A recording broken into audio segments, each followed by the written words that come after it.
옛사람들의 지혜가 담긴 고전 속에서 오늘을 살아갈 힘을 찾는 시간입니다. 우리가 오늘 함께 파헤쳐볼 지혜는 바로 중용인데요. 아이들의 첫 한자 교과서로 유명한 삼자경을 통해 우리 마음의 중심을 어떻게 잡아야 하는지 아주 깊이 있게 들여다보겠습니다. 시작하기 전에 우리 한번 솔직하게 생각해 볼까요? 너무 기분이 좋아서 혹은 너무 화가 나서 나중에 생각해 보니 아차 싶었던 말이나 행동을 했던 경험 아마 다들 한 번쯤은 있으실 거예요. 바로 그 순간 우리에게 정말 필요했던 지혜가 오늘 이야기할 중용입니다.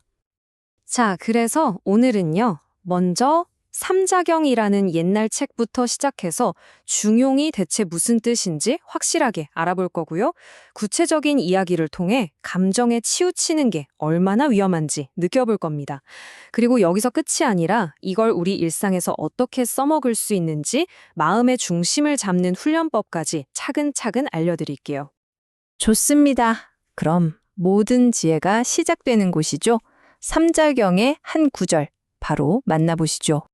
바로 이 8글자입니다. 작중용, 자사필, 중불편, 용부력. 와, 정말 짧고 간결하죠? 그런데요, 이 짧은 문장 안에 공자의 손사인 자사가 남긴 정말 수천 년을 꿰뚫는 깊고 깊은 철학이 담겨 있습니다. 이 8글자가 중용이라는 거대한 지혜의 산을 한마디로 딱 요약해 놓은 거나 마찬가지예요. 자, 이걸 우리말로 쉽게 풀어보면 이렇습니다. 중용이라는 책은 자사가 썼는데 여기서 중은 한쪽으로 기울어지지 않는 거고 용은 언제나 똑같은 변하지 않는 평범함이라는 뜻입니다.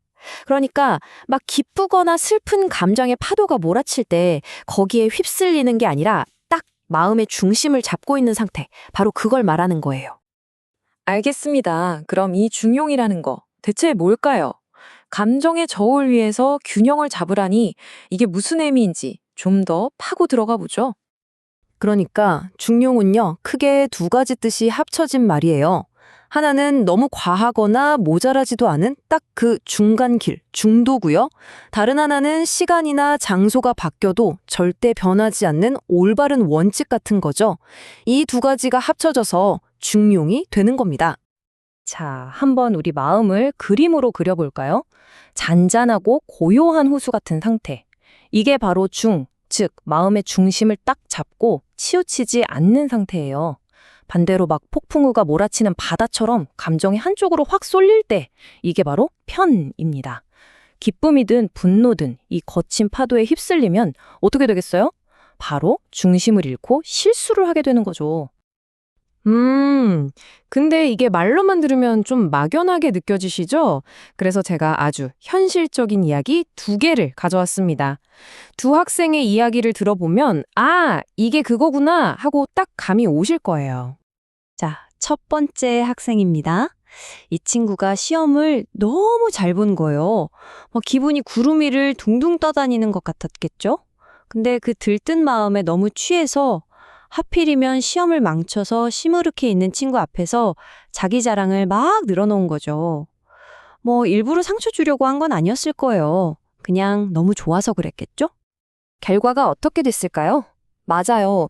기쁨이라는 감정에 너무 한쪽으로 완전히 쏠려버린 거예요. 즉, 편한 상태가 된 거죠. 그러다 보니까 바로 옆에 있는 친구의 속상한 마음은 하나도 보이지 않았던 겁니다. 아, 그러니까 아무리 좋은 감정이라도 너무 과하면 다른 사람에게 상처를 줄 수 있다는 거, 이걸 확실히 보여주네요. 자, 이번엔 두 번째 학생의 경우를 볼까요? 동생이랑 아주 대판 싸웠습니다. 화가 막 머리끝까지 난 거죠. 그래서 어떻게 했냐? 엄마한테 달려가서는 자기 잘못은 쏙 빼놓고 동생이 뭘 잘못했는지만 잔뜩 일러바친 거예요. 그때는 정말 억울해서 세상 모든 게 다 동생 탓처럼 보였을 겁니다. 이 학생은 화라는 감정에 완전히 갇혀버렸어요. 그래서 상황을 공정하고 객관적으로 바라보는 그 중심, 즉 중의 상태를 완전히 잃어버린 거죠.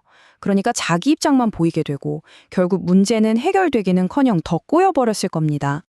자, 이 두 학생 얘기가 꼭 남 얘기 같지는 않죠. 사실 우리 일상 속에서 이런 중용의 지혜가 필요한 순간은 훨씬 더 많잖아요? 그것도 더 복잡하게요. 자, 여러분이라면 이런 상황에서 어떻게 하시겠어요? 한번 상상해 보세요. 인터넷 보다가 나에 대한 악성 댓글을 딱 봤을 때 그 끓어오르는 분노에 휩쓸리지 않고 중심을 잡을 수 있을까요? 아니면 팀 프로젝트 하는데 의견이 막 부딪혀요. 아니, 내 말이 맞다니까? 이 생각에만 갇히지 않을 수 있을까요?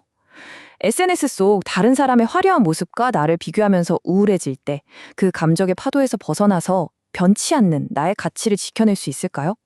이 모든 순간이 진짜 우리 삶이 바로 중용을 훈련하는 도장인 셈입니다. 근데 여기서 정말 중요한 게 있어요. 이 중용의 자세가 뭐 특별히 착한 사람만 타고나는 그런 성품이 아니라는 겁니다. 이건 기술이에요, 기술. 우리가 헬스장에서 운동해서 근육을 키우는 것처럼 마음도 꾸준히 훈련하고 배워야 하는 거죠. 자, 그럼 그 기술 한번 제대로 배워볼까요? 중용으로 가는 길은 딱 이 3단계로 정리할 수 있어요. 첫째, 내 감정 알아차리기. 지금 내 마음이 어떤지, 화가 났는지 기쁜지 스스로 아는 거예요. 둘째, 한 걸음 물러서기. 감정의 소용돌이에 휘말리지 말고 잠깐 빠져나와서 제3자처럼 객관적으로 보는 거죠. 그리고 마지막, 균형점 찾기. 어느 한쪽에 쏠리지 않는 중의 상태에서 변치 않는 용의 원칙에 따라 가장 좋은 길을 선택하는 겁니다. 자, 아까 그 악성 댓글 상황으로 다시 가볼까요? 1단계. 아, 나 지금 진짜 화나고 모욕감 느끼는구나 하고 내 감정을 정확히 알아차립니다. 2단계. 바로 키보드에 손을 올리는 게 아니라 심호흡 한번 하고 한 발짝 뒤에서 보는 거예요. 이 댓글 하나가 진짜 나라는 사람 전체를 평가하는 건가? 이렇게요. 그리고 마지막 3단계. 감정적으로 맞받아치는 대신 그냥 무시하거나 차분하게 규정에 따라 신고하는 등 치우치지 않고 변치 않는 용의 원칙에 따라 나다운 품위를 지키는 길을 선택하는 거죠. 이게 바로 진짜 중용을 실천하는 겁니다. 결국 핵심은 이겁니다. 기분이 너무 좋을 때 있죠. 그럴 때일수록 오히려 한 번 더 차분하게 주변을 살피고 화가 막 치밀어 오를 때는 의식적으로 잠깐만 하고 한 걸음 물러서서 상황을 객관적으로 보려는 노력. 이걸 꼭 기억하셔야 해요. 중용은 완벽하게 도달해야 할 어떤 상태가 아니에요.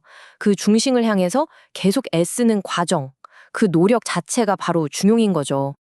참 신기하죠? 수백 년도 더 된 이 지혜가 요즘처럼 복잡하고 빠르게 변하는 세상에 더 큰 울림을 준다는 게요. 이 중용이라는 건 막 몰아치는 감정의 파도 속에서 우리를 꽉 잡아주는 든든한 닷과 같아요. 오늘 하루를 돌아보시면서 한번 조용히 스스로에게 물어보시면 어떨까요?